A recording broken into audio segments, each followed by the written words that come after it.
Thank you so much for being here and welcome everybody. My name is Debbie Cisnelas and I'm currently the president of Heartland Song Network, which is a nonprofit that is in Kansas City that is literally created to try to elevate musicians. We do it through collaboration, mentorship, and we're trying to make sure that you all are getting paid for your artistry. One of the collaborations that we're doing is with Manor Records, which is where we're at currently. So thank you, Sean, for being here and also being a nonprofit that wants to collab with us all the time.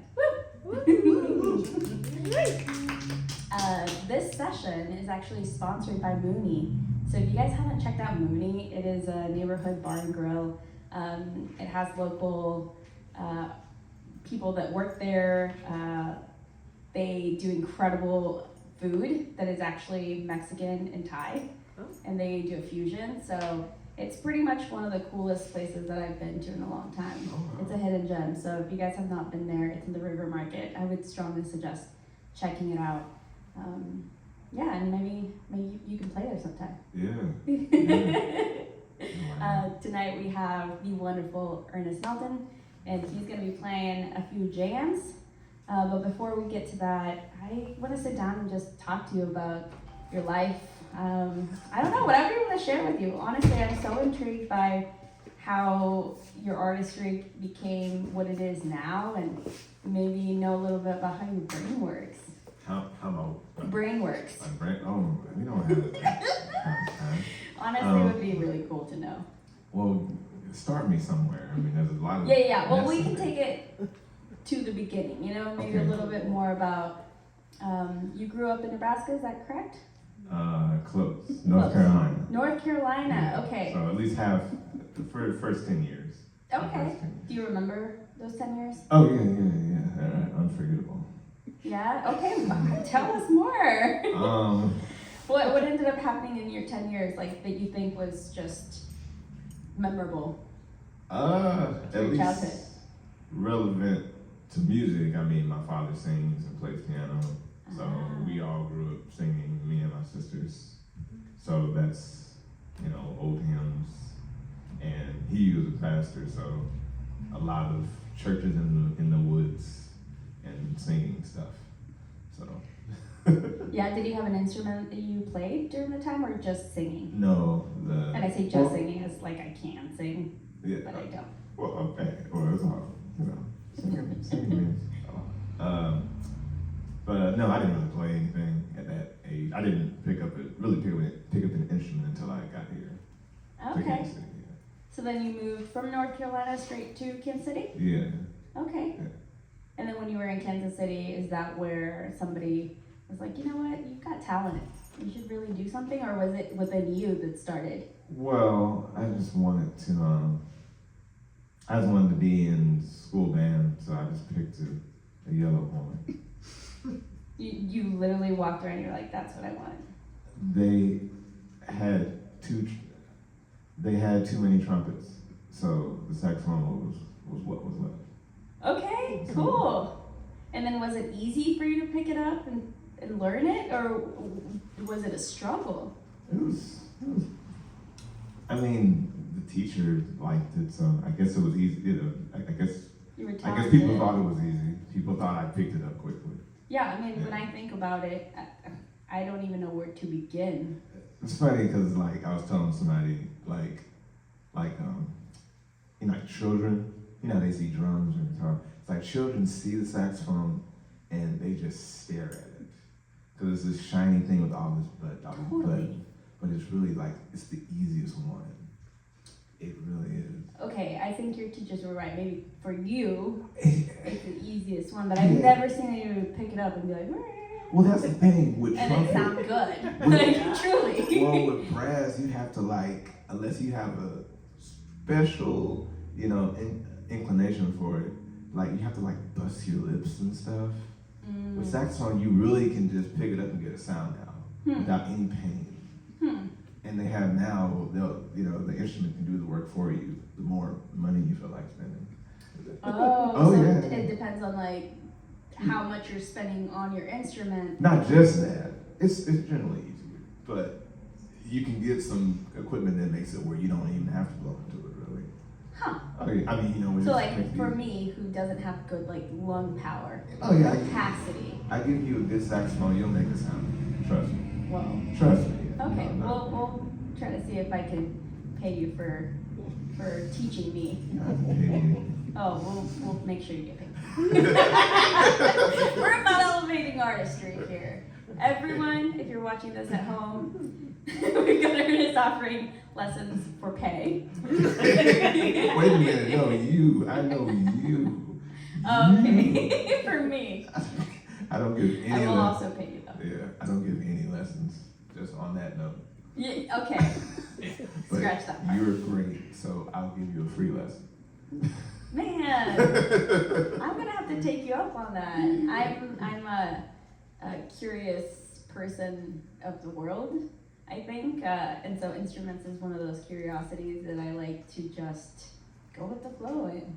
We recently, me and my husband, got a little like drum kit, Oh yeah, and it's been so fun. they're great to have in the house. Great. Sometimes they're just like, I don't know, I just need to like move.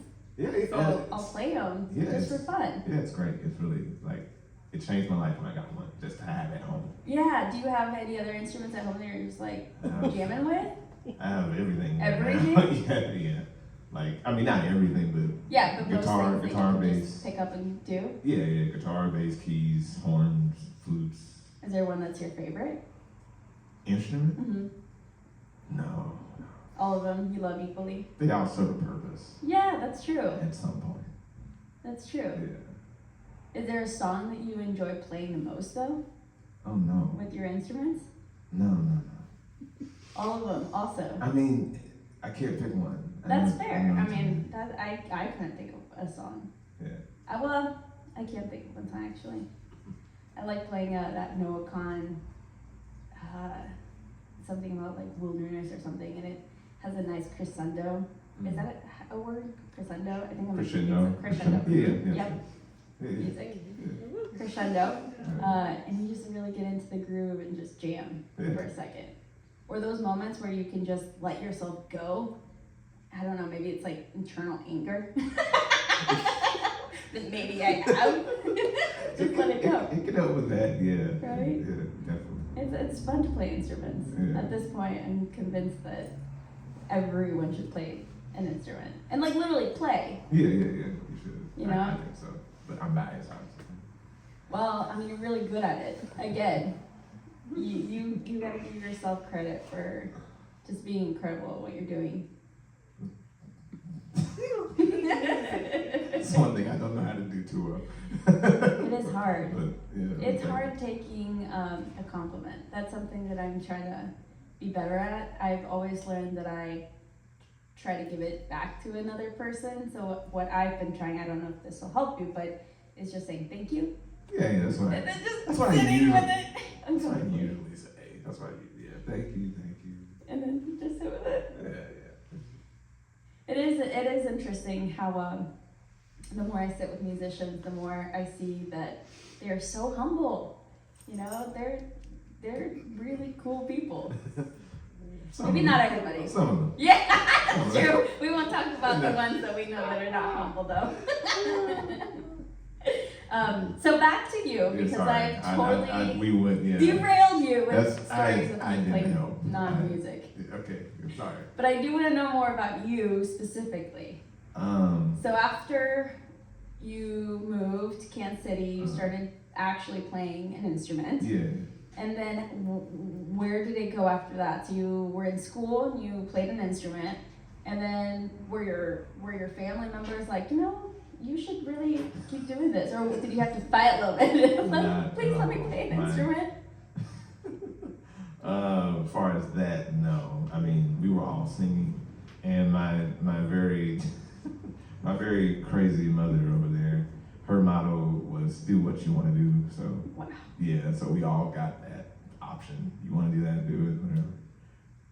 That's incredible. Yeah, so I guess as far as so I got the saxophone. I went to school, or I got the saxophone in elementary school. So the real playing started really in junior year when I left school. So that's really what honestly what made the leap to me playing. It's like, what is that? 4th grade is when I got an instrument. Then you just go to school, be a nerd. I was a nerd. Yeah. A little nerd in Lincoln. So I did that until I was like, I'm tired of being a nerd. So, and I dropped out of school, and then I just went to every bar or jam session I could. So you were, how old would you say? 17? 17, yeah, 17. That's awesome. Yeah. It's like you've lived a whole life as a young kid too. You know? It's definitely, it was definitely different because yeah, that's not a typical childhood. Yeah, you get thrown into. I mean, you know, I ended up safe, but you a lot gets hit right at you very quickly, and there's no, you know, you're to blame for whatever good or bad you do. It's true. You're very responsible at that point. Yeah, immediately. You know.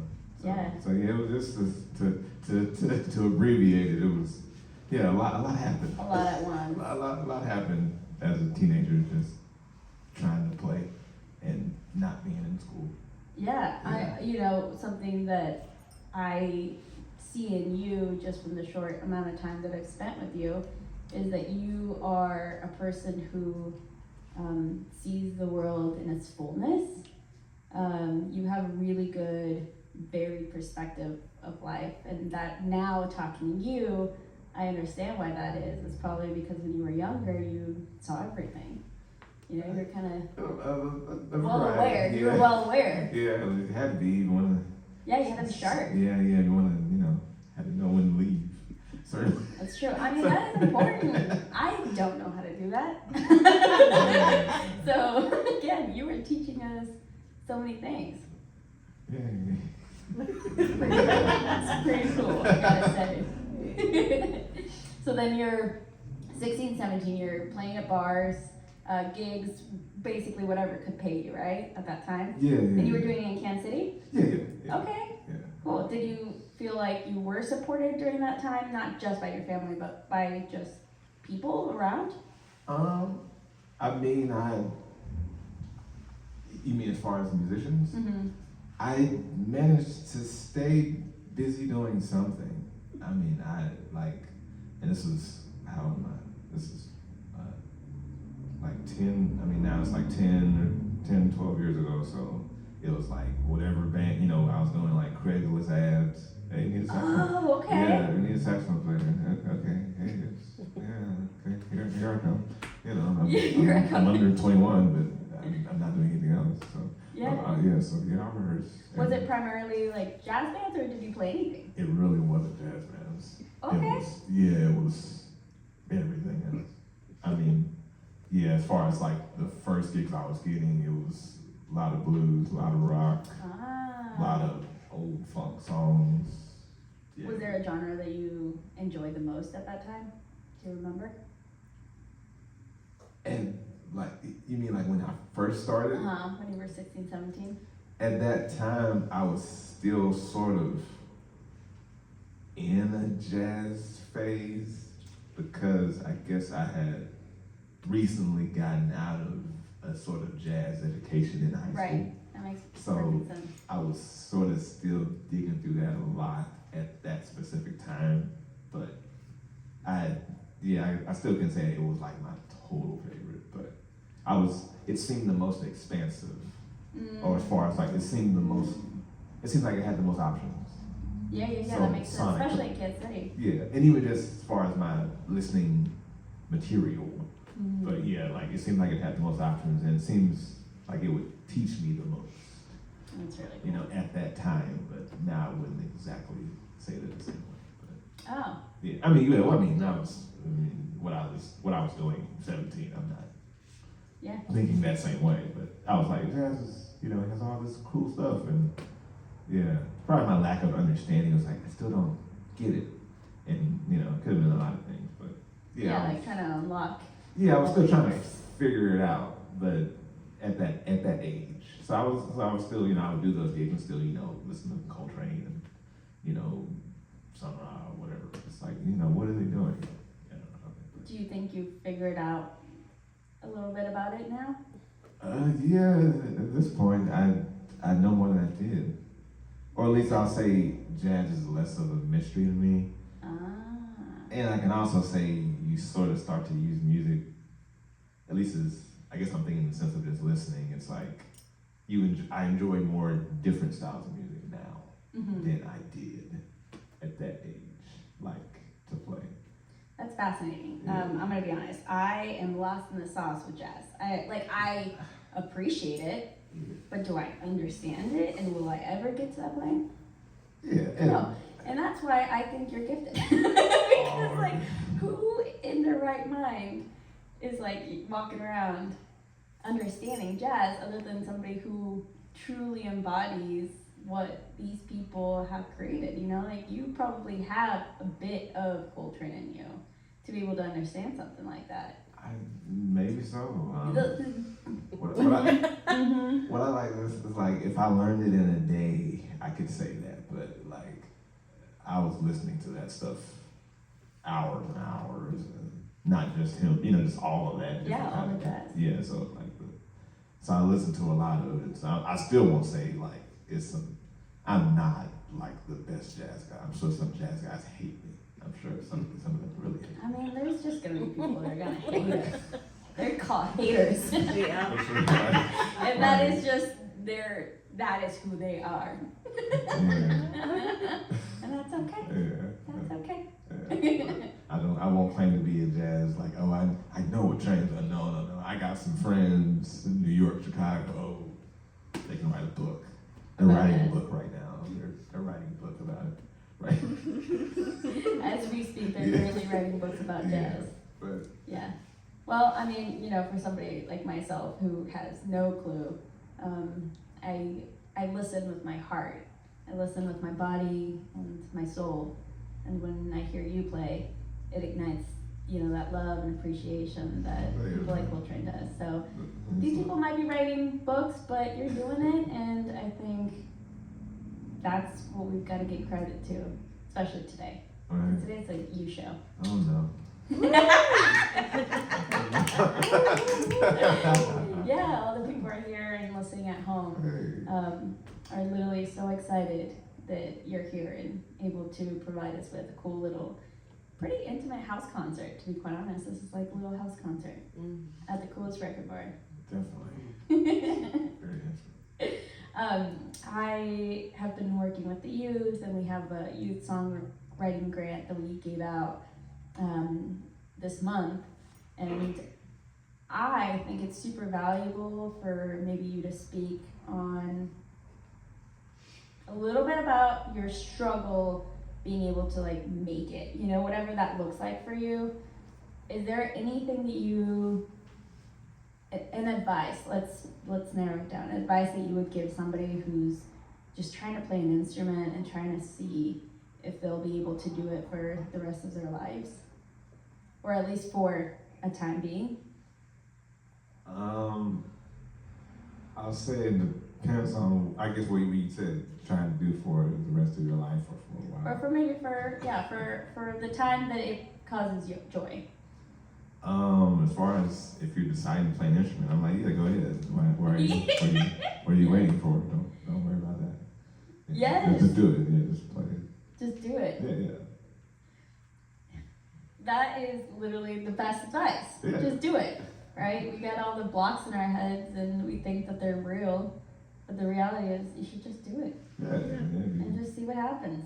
Yeah, definitely. Get out there and play, jam around. Maybe you'll get a gig at a bar.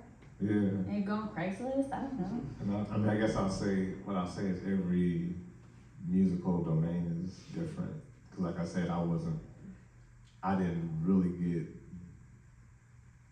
I feel like I didn't get into the jazz scene until I was a little older, or till, that took like, 3 or 4 years. But the blues scene, they were like, okay, it was easy for me to play with blues guys initially, but I didn't limit myself to that. So I'll say, play an instrument, acknowledge every sort of community you're gonna try to interact with, and take note of what they do and what they appreciate, want to coincide with that, then you should do that and become a part of it if you want to do that.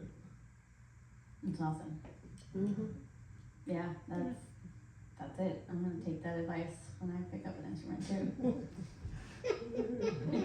I'll let you guys know how it goes. yeah, let me know. I don't give too much advice. Like I said, I don't teach any lessons, so I don't give out advice that often.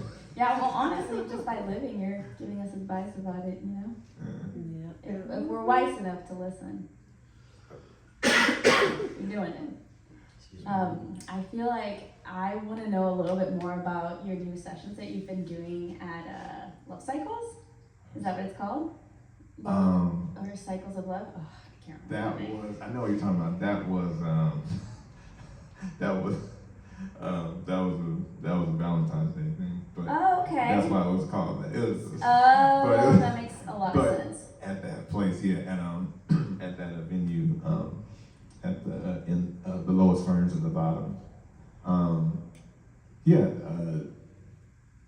That's just it's a cool venue. The people that I get along well with people that work there, and that program the music there. So it's like they said they're trying to start a jazz night there. I think eventually every Thursday. So I'm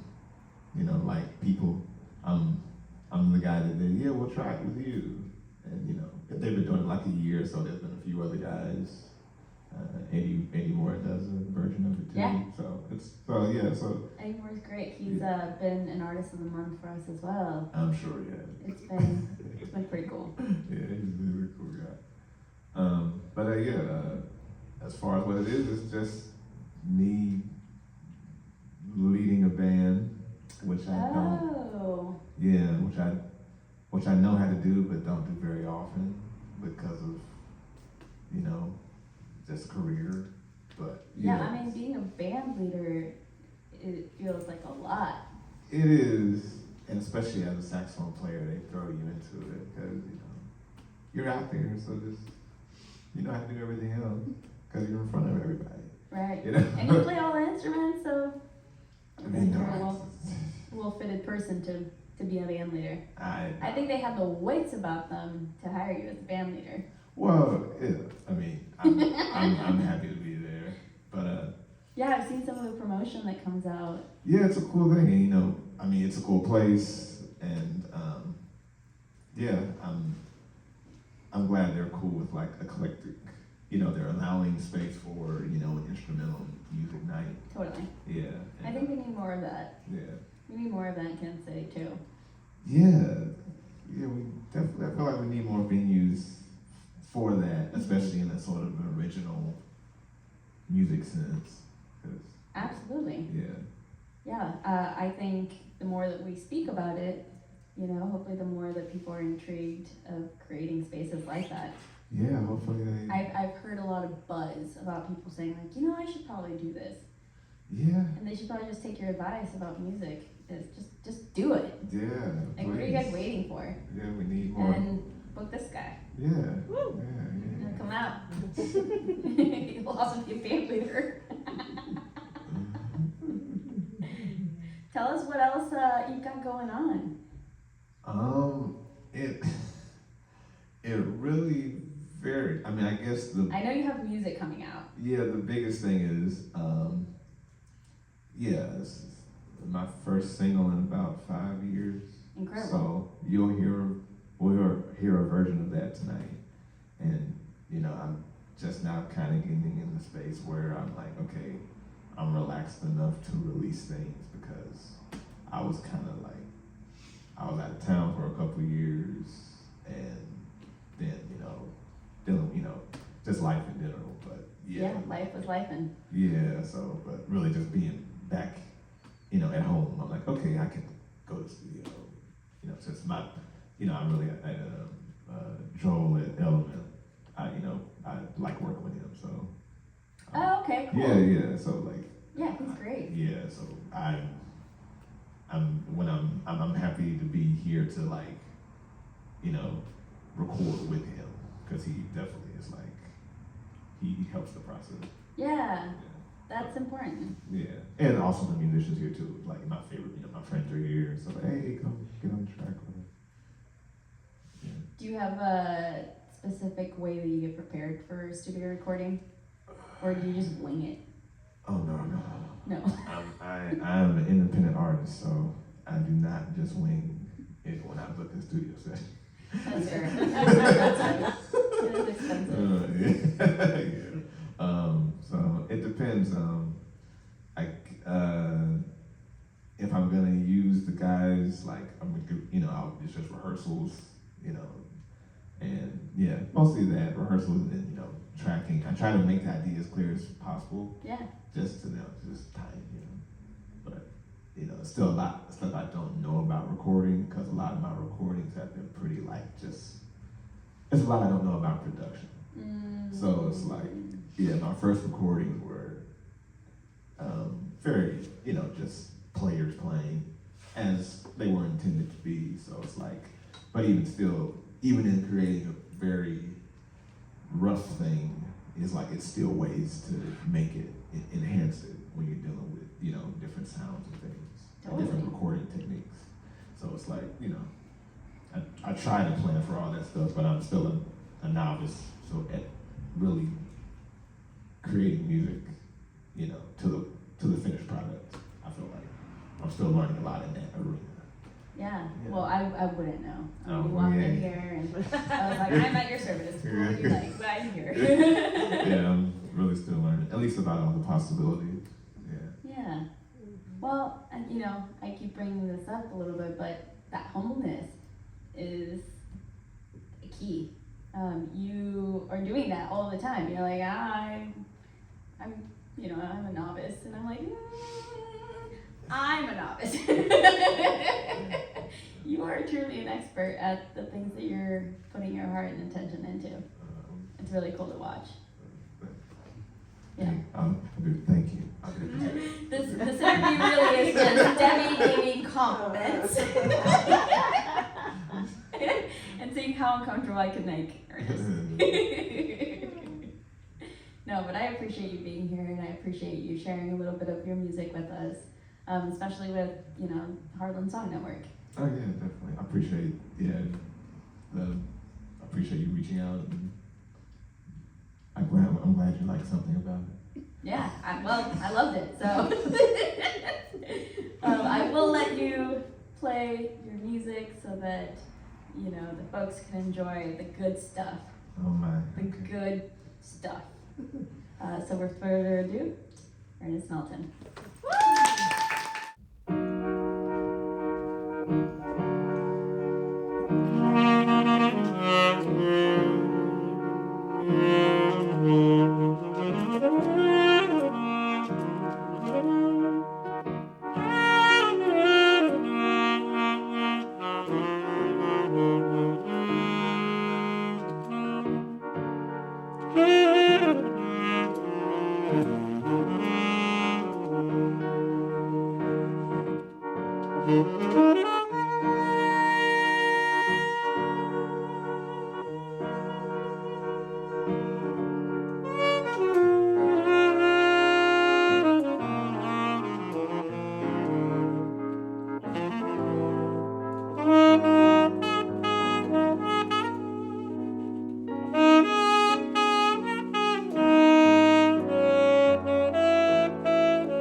Bye.